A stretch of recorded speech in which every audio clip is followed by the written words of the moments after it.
Take a second and listen to your heartbeat. I'm serious. Listen to yourself inhale. Bless God on your exhale. Bat your eyes. Wiggle your fingers just a little bit. Because see, even in these small bit of functions, we participate in one of the greatest wonders of this world, living. And what we might think is a garden variety activity that God allows us to participate in, something that the angels might be envious of, is far more than that. Because see, in the last month, I've had to bury 6 of my family members. And before the month is over, I'll bury one more. Console a homeboy on the loss of his mother and comfort a homegirl on the death of a daughter that never made it past birth. Because see, too many of us have miscarried our lives into believing that our problems are here by accident and God forgot about us for just 1 second. Because see, now, I'm finding myself having to give strength to the very man who's given me strength my entire life, Daddy. Because he grapples with the idea, because the demon of a brain aneurysm that tried to steal the life of his brother exactly 1 year ago was successful in taking the life of his best friend. So he struggles with understanding how prayers work, as if God doesn't hear all of them and just one of them got to him. And in the time where he looks to find his head placed on the shoulders of his wife, he feels her love is resided in a time of recession because, see, bills just ain't paid the same way. Mama, I know you like to raise early Saturday morning to read your word and pray to your God, but see, Daddy worked late Friday night to early Saturday morning and he slept through. Daddy, just because you were born in a country that did not idealize romance does not mean that your wife doesn't need to hear I love you in more ways than you pay bills. Mama, you spend so much time trying to learn how to love God that you forgot how it is to love a man. Take a second and listen to your heartbeat. Listen to yourself inhale, bless God on your exhale. Invited a brother of mine from way, way back to teach me how to teach young brothers and sisters how to be young brothers and sisters in God.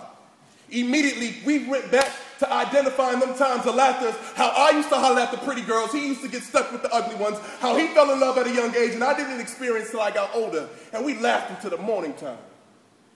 My children loved him.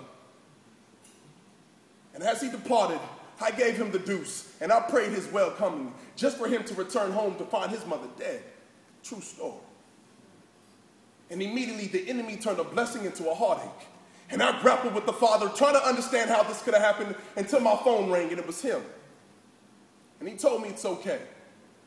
And reminded me that home is where the heart is, and she loved God more than anything, so she needed to go home, and how dare we try to keep her from her daddy any longer.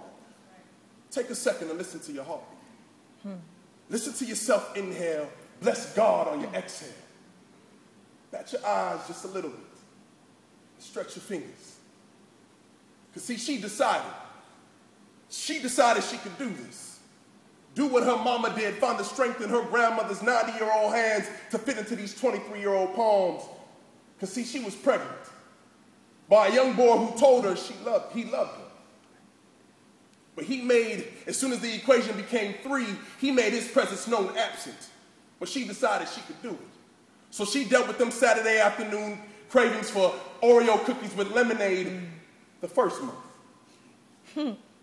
Got the gump to tell her mother the second month. Dealt with the backlash of her family the third month. Learned you were a girl and decided she'll do your hair just like mama did it the 4th month. She started the show the 5th month. Painted your room in stardust gold the 6th month, and finally figured out how she would get through school, daycare centers, and love you like anything else. And on the 8th month, she repeated your name 100 times in the evening. Blessing, Neka, Ibukwe. Blessing, Neka, Ibukwe.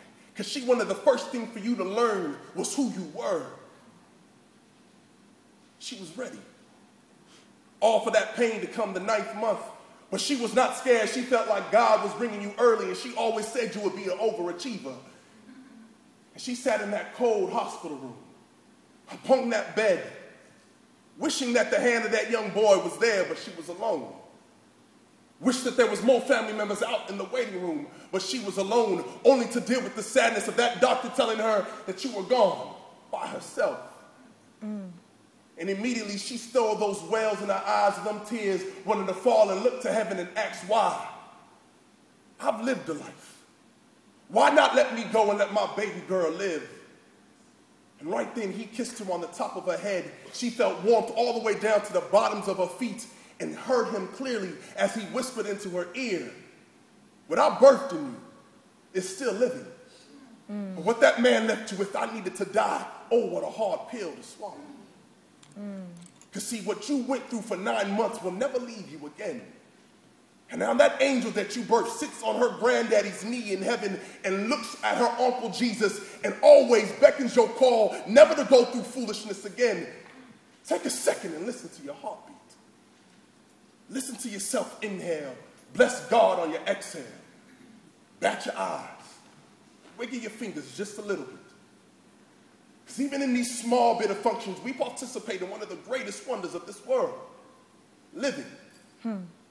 What we might think is a garden variety experience that God allows us to participate in, something that the angels might be envious of, is far more than that. Because in the last month, I've had to bury 6 of my family members. Before the month is over, I'll bury one more. Console a homeboy on the loft as his mother, and comfort a homegirl on the death of her daughter that never made it past birth. Take a second.